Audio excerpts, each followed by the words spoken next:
afternoon everyone. Today I'm going to discuss about antianginal drugs. So first we'll discuss simply about the pathophysiology of angina, and then coming to the types of angina. So for the pathophysiology of angina, first how it happens. If there is any plaque in the blood vessel, so when there is a plaque in the blood vessel, the blood supply will be less. So when the blood supply is less, so there will be less supply of the oxygen. So less supply of the oxygen in the myocardial cells, that will cause what? That will cause ischemia and then infraction. When there is an exertion, so there will be increase in the oxygen demand. So that will again cause further infarction of the myocardial cells. So coming to symptoms of angina, it mainly comes with the pain in the left shoulder, arms and lower jaw, weakness, dizziness, chest pain and shortness of breath. Then coming to types of angina. The first one is, see, this is the myocardial cells, okay, myocardial tissue, okay, and this one is the coronary artery, okay, which supplies blood to the myocardial cells. So there is a plaque, okay, so the first one, there is a plaque that is stable, so that is not moving anywhere, okay. So there will be less perfusion, so there will be decreased oxygen supply, and it mainly occurs when there is an exertion. So a person is doing exercise or walking and running like that, when and there will be increase in the oxygen demand. So there will be mismatch between the oxygen demand and the oxygen supply. So that will cause ischemia and then chest pain. So we will call that stable angina. And then second one is prinzmetal angina or vasospastic angina. So that will cause because of vasospasm of the coronary artery. So that can be because of any exertion. Okay. So this two mainly cause due to exertion. So there will be vasospasm of the vessel, and then there will be less supply of the blood and less supply of the oxygen, and that will cause ischemia. So we'll call this prinzmetal angina or vasospastic angina. So the next one is third, that is there is a plaque, and plaque got ruptured and a clot formation formed on the top of the plaque. So after what it happened, this perfusion of the blood will be low, then again there will be low oxygen supply, and then it will cause ischemia. So it does here exertion is not a thing. So without exertion it can happen, because there is a rupture of the plaque and then formation of the clot. So that will again cause ischemia and chest pain. So that is called unstable angina, because in rest also it is happening, this less perfusion of the oxygen because of the clot formation, rupture of the plaque. And next one is also there is a plaque and rupture of the plaque and formation of the clot, and there is significant reduction in the blood perfusion, then significant reduction of the oxygen supply.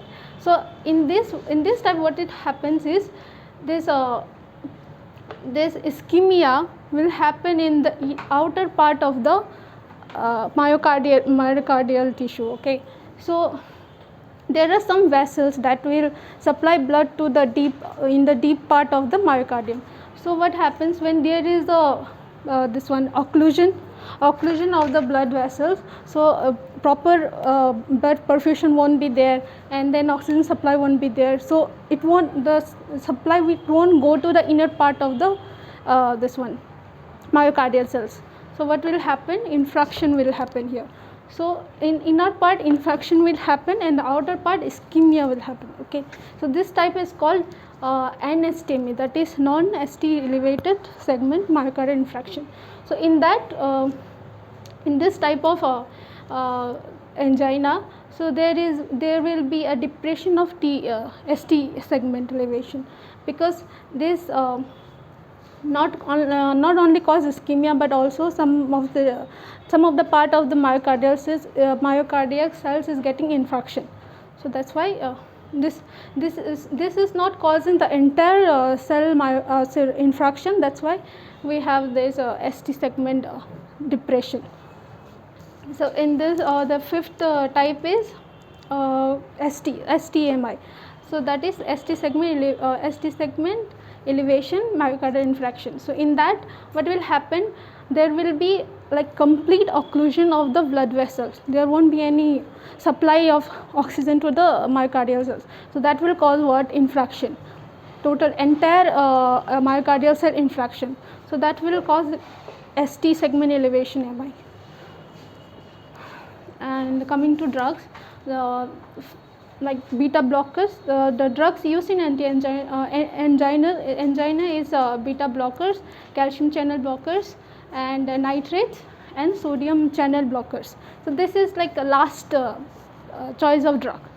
So the beta blockers is not the first choice of drug.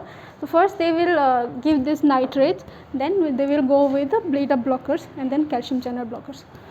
So first we'll know about the little bit mechanism about the beta blockers, how it acts.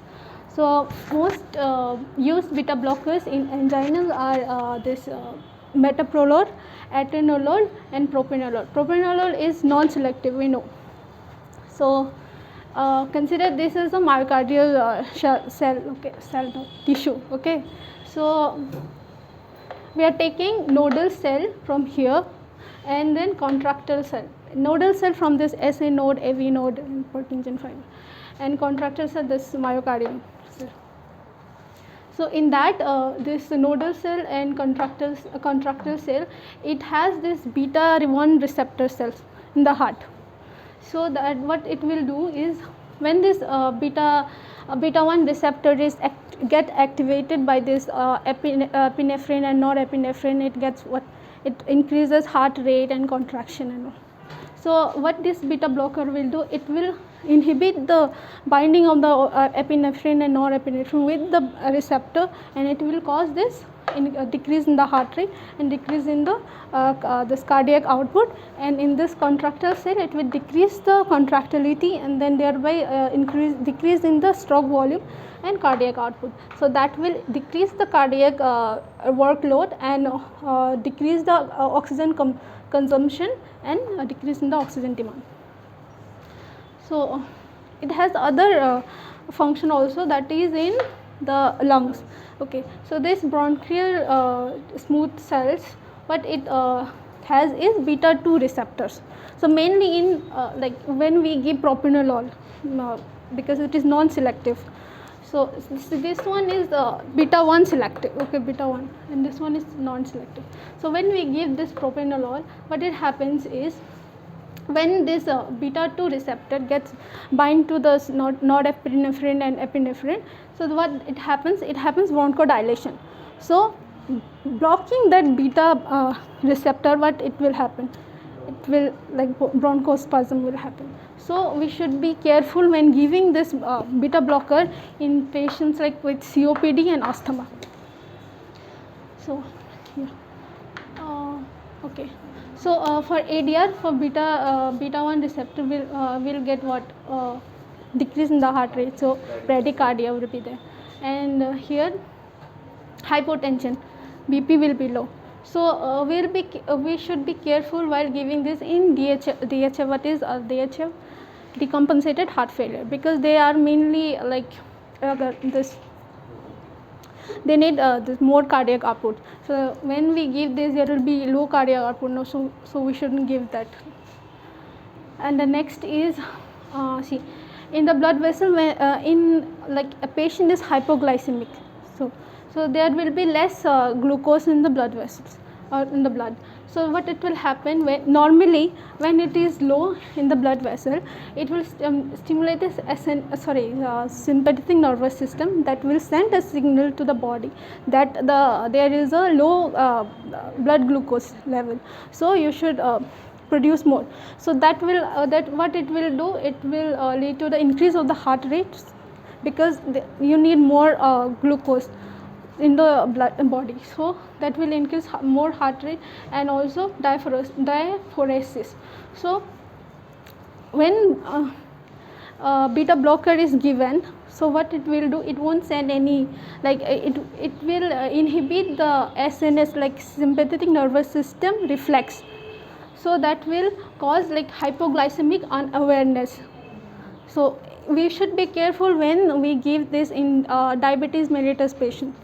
So because they won't know that there is a hypoglycemia. So we should be careful giving the beta blockers.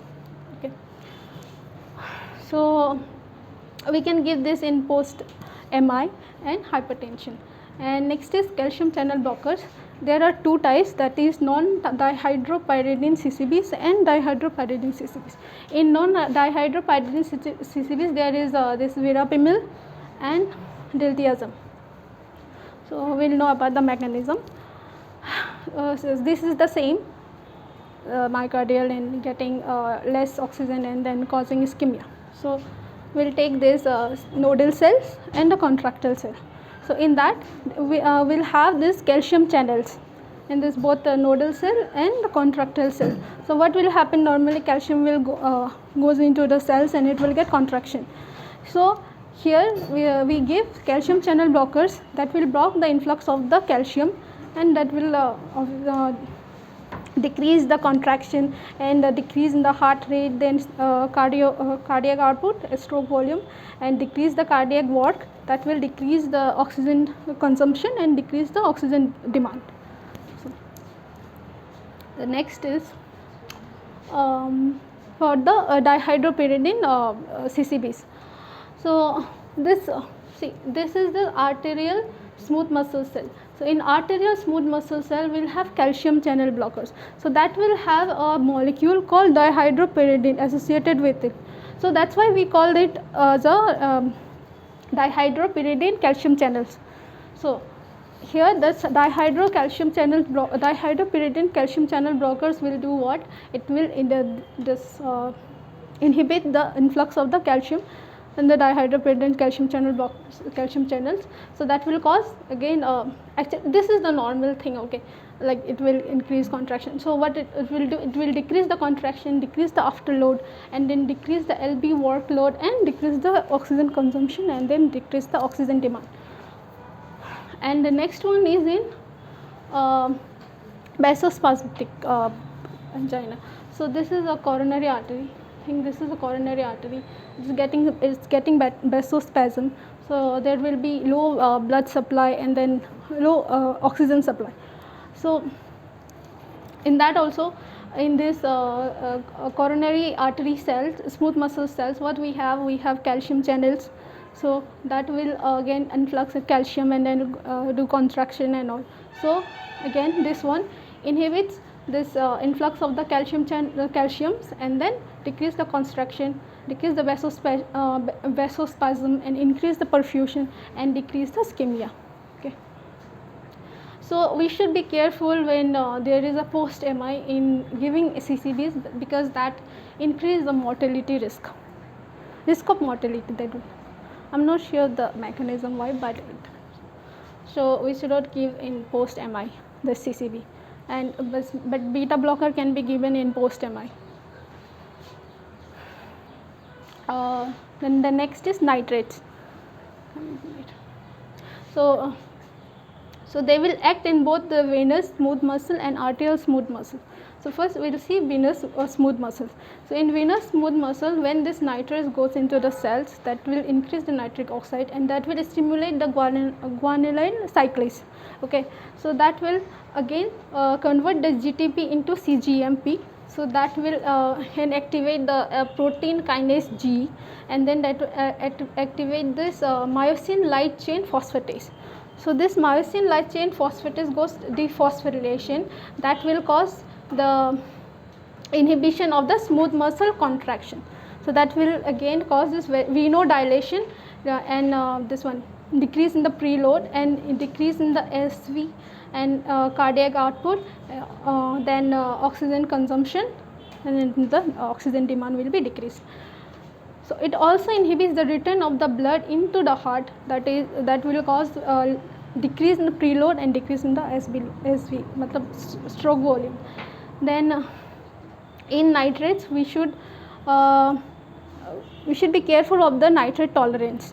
So what happens is, due to this repetitive dose of the nitrates, what will happen, this guanylyl cyclates gets desensitized. So because of the desensitized, it won't get activated, and then this process won't happen.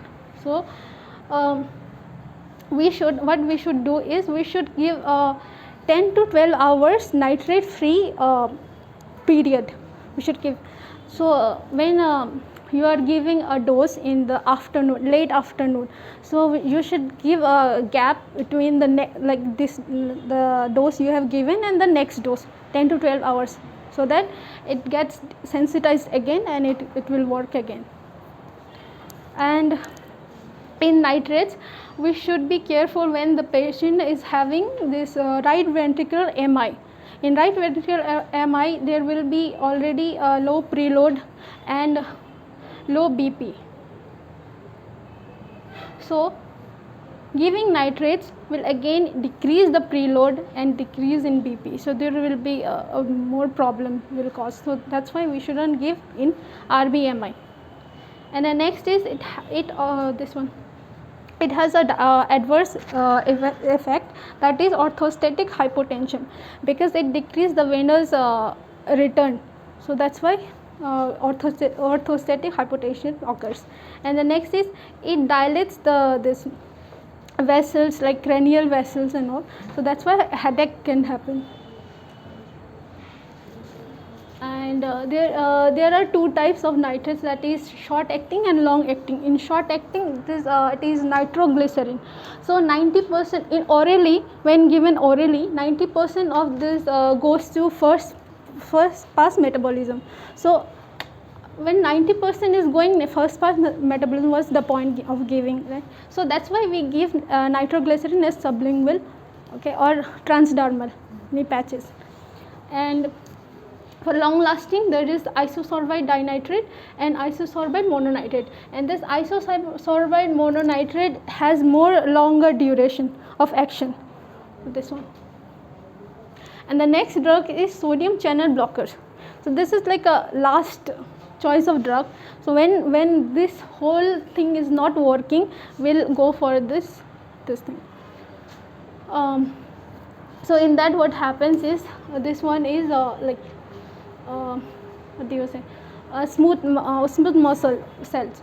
So in this smooth muscle cell, we'll have this sodium channels, okay. So with this when the sodium channels get influx into the cell, okay, so the sodium levels get increased, and then the inside the cell, okay, so there will be decrease in the level of the sodium in outside the cell. When this happens, this increased sodium levels inside the cell, it will get outflux from the cell. So in that time only, what happened, one calcium ions that get influx into the cell, so that will cause again the constriction of the vessel. So that's why inhibiting this influx of the sodium, that will obviously inhibit the influx of the calcium again, and that will cause this vasodilation. So that's why inhibiting sodium channels will decrease the contraction and decrease in the diastolic wall tension and decrease in the LV, the left ventricle and diastolic pressure. That will decrease the microvessel compression and increase in the oxygen delivery. So this drugs is actually a P-glycoprotein or ABCB1 inhibitor. So there will be more drug interactions, and this is preferred in arrhythmia. If example, okay, alprazolam. I didn't see, but I know that alprazolam is. So this drug is more preferred if the patient is having arrhythmia. So this is like a treatment algorithm. So when there is an angina, you go for the nitroglycerin, okay. Then after that you can as a prophylaxis you can give beta blockers. Then if it is not resolving with this beta blockers, you go with the calcium channel blockers, and if it is not resolving with the calcium, you go for the nitrates. And then if even after giving this there is the refractory angina, so you give ranolazine.